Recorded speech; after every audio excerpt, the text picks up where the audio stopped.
Hello everyone, welcome to Learnify. आज हम करेंगे क्लास 11th के चैप्टर ग्रेविटेशन के कुछ मल्टीपल चॉइस क्वेश्चंस।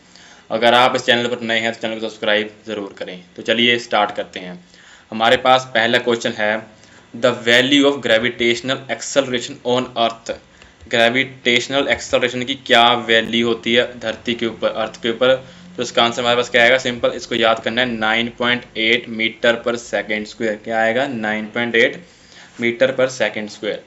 हमारा नेक्स्ट क्वेश्चन क्या है, the value of gravitational acceleration. Gravitational जो एक्सेलरेशन है उसकी वैल्यू कैसे वेरी करती है। Option A, increases as height increases, height के इंक्रीज करने के साथ उसकी वैल्यू इंक्रीज करती है, या कांस्टेंट रहती है, या डिक्रीज करती है हाइट के इंक्रीज करने पे, या फिर है नन ऑफ द अबव। तो चलिए इसके बाद थोड़ा समझते हैं। मान लीजिए हमारे पास ये अर्थ है, ये हमारे पास अर्थ है, तो हमने अर्थ से मान लीजिए हाइट को इंक्रीज कर दिया, तो मैंने इतनी दूरी पे ले गया इसको मैं। तो अब जो इसकी वैल्यू है यहाँ पे एक्सेलरेशन की, ग्रेविटेशनल एक्सेलरेशन की डिक्रीज होगी या इंक्रीज होगी। तो इसका आंसर क्या आएगा, हमारी जो वैल्यू है वो इंक्रीज होगी, बिकॉज जैसे ही नहीं इसकी वैल्यू जो है वो डिक्रीज होगी। डिक्रीज कैसे होगी, जैसे ही हाइट इंक्रीज होगी हमारी यहाँ से सेंटर पॉइंट से अर्थ के, तो हमारी जो वैल्यू है उसकी डिक्रीज होती है, बिकॉज जो ग्रेविटेशनल फोर्स है वो वीक होती जाती है जैसे उसका डिस्टेंस अर्थ से बढ़ता जाएगा। जितना दूर किसी ऑब्जेक्ट का डिस्टेंस होगा अर्थ से, उतनी ही कम वैल्यू ग्रेविटेशनल एक्सेलरेशन की होगी, बिकॉज जो ग्रेविटेशनल फोर्स है वो डिक्रीज हो जाएगी। तो इसका आंसर क्या आएगा, decreases as the height increases from the earth. तो इसका आंसर है ऑप्शन बी। वही हमारा मूव करते हैं क्वेश्चन नंबर 3 के ऊपर। हमारा क्वेश्चन 3 क्या है, the centripetal force required by artificial satellite to revolve around the earth is. जो मान लीजिए हमारे पास ये अर्थ है, ये हमारे पास अर्थ है, वो इसके अराउंड एक सैटेलाइट रिवॉल्व कर रही है, एक सैटेलाइट रिवॉल्व कर रही है इसके अराउंड अर्थ के। तो उसको जो सेंट्रीपिटल फोर्स है वो कौन प्रोवाइड कर रहा है। क्या उसको फ्यूल प्रोवाइड कर रहा है, या थ्रस्ट प्रोवाइड कर रही है, या उसको सन प्रोवाइड कर रहा है, या अर्थ प्रोवाइड कर रही है। तो सबसे पहले पता हो जाए कि सेंट्रीपिटल फोर्स होती क्या है। जो सेंट्रीपिटल फोर्स है वो होती है एक फोर्स जो बॉडी को एक कर्व पाथ फॉलो करने को लिए कंपेल करती है। It is a force that makes a body to follow a curve path. ठीक है। और ग्रेविटेशनल फोर्स क्या होती है, the force of gravity, the force which keeps our body on ground. तो इस सैटेलाइट को अर्थ के अराउंड रिवॉल्व करने के लिए कौन सी चीज़ इसको सेंट्रीपिटल फोर्स प्रोवाइड कर रही है, कौन इसको सन इसको कंपेल कर रहा है, या कौन सी जो अर्थ कर रही है। तो इसका आंसर क्या आएगा, अर्थ। जो अर्थ है वो इसको सेंट्रीपिटल फोर्स प्रोवाइड कर रही है अपने अराउंड रिवॉल्व करने के लिए। तो आंसर क्या आएगा, ऑप्शन, इसका आंसर ऑप्शन सी। तो अभी हमारे पास क्वेश्चन नंबर 4 क्या है, what is the value of escape velocity of earth. हमारे पास एस्केप वेलोसिटी है अर्थ, उसकी वैल्यू क्या आएगी। What is the value of escape velocity of, और सिंपल सी वैल्यू इसको याद करना है, वो है हमारे पास 11.2 किलोमीटर पर सेकेंड। क्या है, 11.2 किलोमीटर पर सेकेंड है। अगर मान लीजिए बोलते हैं what is the value of orbital velocity, orbital velocity की वैल्यू कितनी होगी, तो उसको आपने याद करना है, वो है हमारे पास 7.8। क्या है हमारे पास उसकी वैल्यू, 7.8 मीटर पर सेकेंड। क्या है, 7.8 मीटर पर सेकेंड इसकी वैल्यू है ऑर्बिटल वेलोसिटी की। किसकी, ऑर्बिटल वेलोसिटी, किसकी वैल्यू है, ऑर्बिटल वेलोसिटी 7.8 मीटर पर सेकेंड किसकी वेलोसिटी है, ऑर्बिटल वेलोसिटी की वैल्यू है। हमारे पास 5वां क्वेश्चन क्या है, the value of acceleration due to gravity of earth at the equator is less than that of poles due to. जो हमारे पास जी है, एक्सेलरेशन ड्यू टू ग्रेविटी, इसकी वैल्यू अर्थ पे इक्वेटर पे क्यों कम है पोल्स के कंपैरिजन में, क्यों, इसका क्या रीज़न है। जो ग्रेविटेशनल फोर्स है वो एक सेंट्रल फोर्स है, जो एक्सेलरेशन ड्यू टू ग्रेविटी है उसकी अलग अलग वैल्यूज़ होती है अर्थ के अलग अलग सरफेस के ऊपर। उसकी जी की वैल्यू पोल पे अलग होगी, इक्वेटर्स पे अलग होगी, बिकॉज जो जी है उस इक्वल होता है GM/r², इसका ये फॉर्मूला होता है। तो जब value of acceleration due to gravity has different values on earth different surface, pole पे अलग वैल्यू और इक्वेटर पे अलग वैल्यू, तो क्यों होती है? बिकॉज जो शेप है और रोटेशन ऑफ अर्थ की वजह से। इसका आंसर क्या आएगा? Shape and rotation of earth. अभी हमारे पास जो है क्वेश्चन नंबर 6, ग्रेविटेशनल फोर्स क्या है? इमेजिनरी फोर्स है, लॉन्ग रेंज फोर्स है, शॉर्ट रेंज है, या स्ट्रॉन्गेस्ट फंडामेंटल फोर्स है? तो इसका आंसर क्या है? जो ग्रेविटेशनल फोर्स है वो एक लॉन्ग रेंज फोर्स है। कौन सी है? Long range force. बिकॉज जो ग्रेविटेशनल फोर्स है वो किसको इक्वल होती है?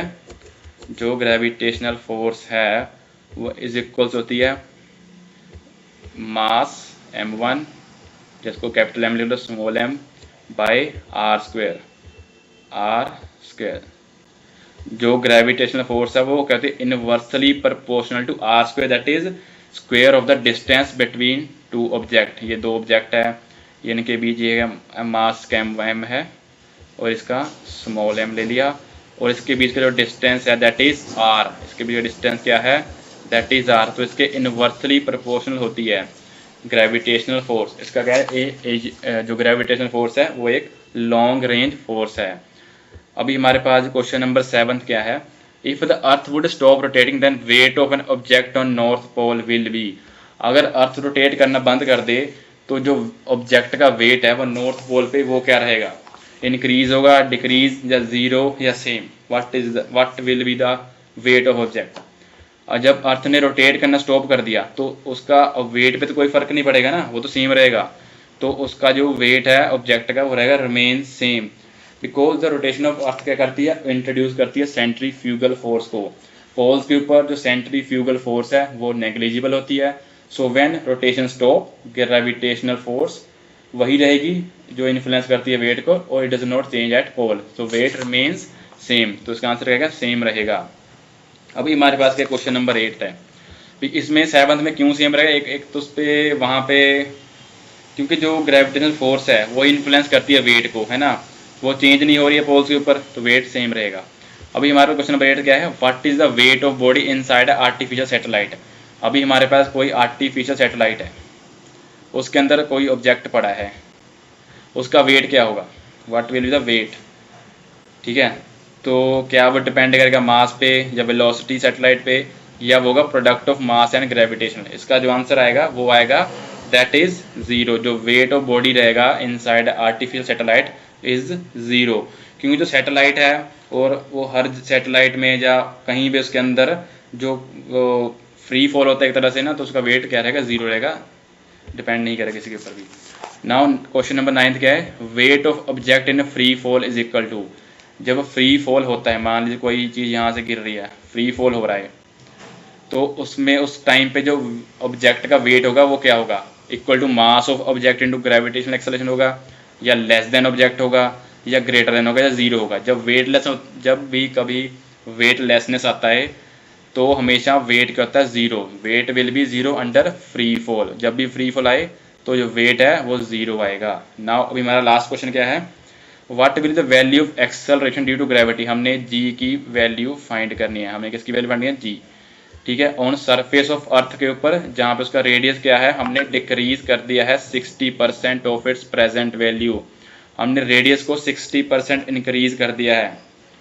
मतलब जो हमारे पास अगर जो रेडियस था, जो न्यू रेडियस है आर डैश, जो क्या होगा वो हमारे पास 60% डिक्रीज किया हमने। 60% क्या कर दिया है? डिक्रीज कर दिया, 60% डिक्रीज। तो हमारे पास 60% पर लिखे तो हम 60 डिवाइड बाई 100 लिखेंगे, और प्रेजेंट वैल्यू कितनी हमारी रेडियस की वो आएगी, present value that is R. इस जीरो से ये जीरो कैंसिल हो जाएगा, इस जीरो से। और हमारे पास जो फॉर्मूला होता है जी का वो क्या होता है? जी इज इक्वल्स टू क्या होता है? Capital G M by R square. Capital G M by R square क्या होता है हमारे पास? Capital G M by R का square. Capital G M by R का स्क्वायर है।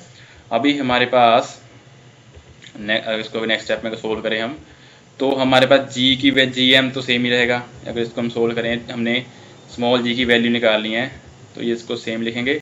और जो आर स्क्वायर है, अभी न्यू रेडियस है ना, तो इसको मान लीजिए यहाँ पे आर डैश ले लिया हमने एक तरह से, तो क्या आएगा 0.6 into R square, 0.6 into R और इसका होल स्क्वायर आ जाएगा, बिकॉज जो आर स्क्वायर है डिस्टेंस वो स्क्वायर में होता है। अब यहाँ से हमारे पास क्या आएगा, इसकी अगर हम जो जी एम बाय जो ये वाला जी एम है और इंटू आर स्क्वायर है, ये तो सेम इसकी वैल्यू आ गई जी की, तो यहाँ पे हमारे पास क्या आ जाएगा, जी आ जाएगा। और नीचे डिवाइड में हमारे पास क्या आ जाएगा, 0.6 का स्क्वायर, 0.6 का हमारे पास स्क्वायर आ जाएगा। अभी हम यहाँ इसको सोल्व करेंगे तो हमारे पास इसकी वैल्यू होती है 9.8 जी की, और ये नीचे 0.6 का स्क्वायर करेंगे। और अगर हम इसको सोल्व करेंगे तो उसको सोल्व करने पे हमारे पास आता है इसका आंसर 27.25 मीटर पर सेकेंड स्क्वायर। तो ये थी हमारी वैल्यू जी की वैल्यू जब हमने अर्थ के रेडियस को डिक्रीज कर दिया 60% तक, तो हमारे पास जी की वैल्यू आती है 27.25 मीटर पर सेकेंड स्क्वायर। तो ये थे हमारे आज के कुछ multiple choice questions chapter gravitation के क्लास 11th। अगर आपको ये वीडियो अच्छा लगा है तो इसको लाइक करें, शेयर करें और चैनल को सब्सक्राइब जरूर करें। मिलते हैं अगले वीडियो में। Thank you very much.